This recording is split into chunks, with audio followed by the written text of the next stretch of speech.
With reaction to my opening statement and all the developing news tonight is President Trump's attorney, Rudy Giuliani. All right, good evening, Mr. Mayor. First of all, I want to thank you for being with us tonight. Hi. Okay, so today Judge. we get this New York Times article, and the New York Times is suggesting that Don McGahn, the president's White House counsel, is cooperating with the special counsel Mueller, the New York Times suggesting that he's being teed up to take a fall for the president. What do you think of this? Well, I think you're right that the article could sound that way, but the reality is that the president encouraged all the people who testified to tell the truth, to take as long as they needed to do that, and as long as they did, they'll have no problem with the president or us, and we have no reason to believe that Don McGahn didn't do that.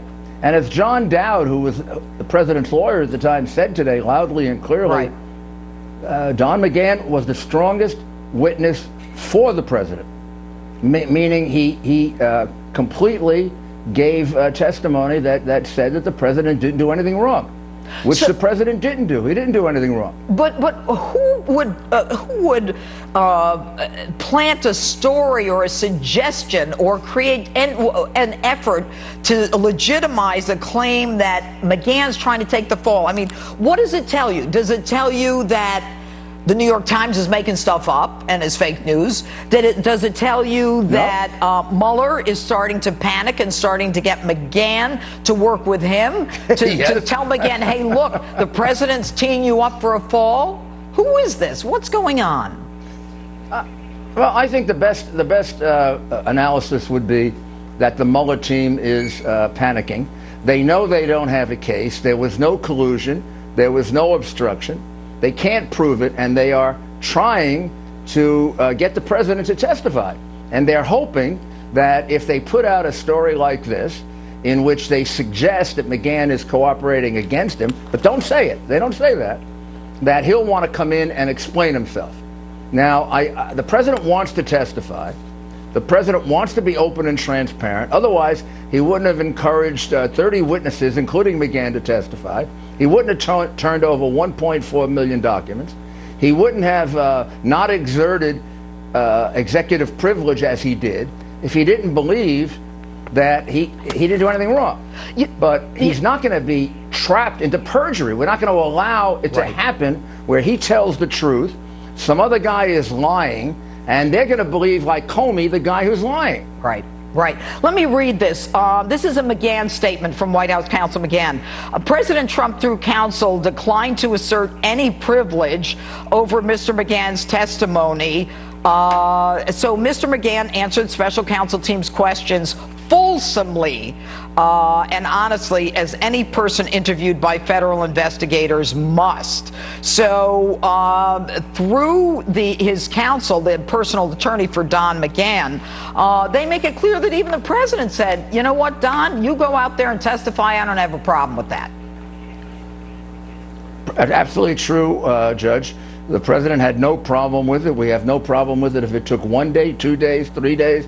I know how often lawyers repeat themselves, as you do, particularly if they want you to change your story, right? Yeah. So I've sat through depositions that are 4 days long. They should have been a half hour. All right, let me ask you this, and then let's move on for that.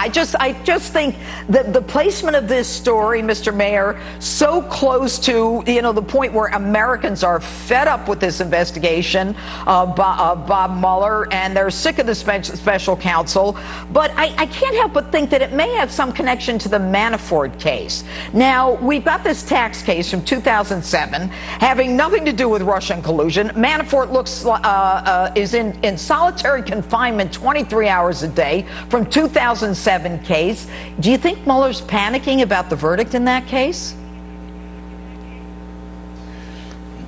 Look, I don't know. I've heard rumors to that effect. I think they shouldn't.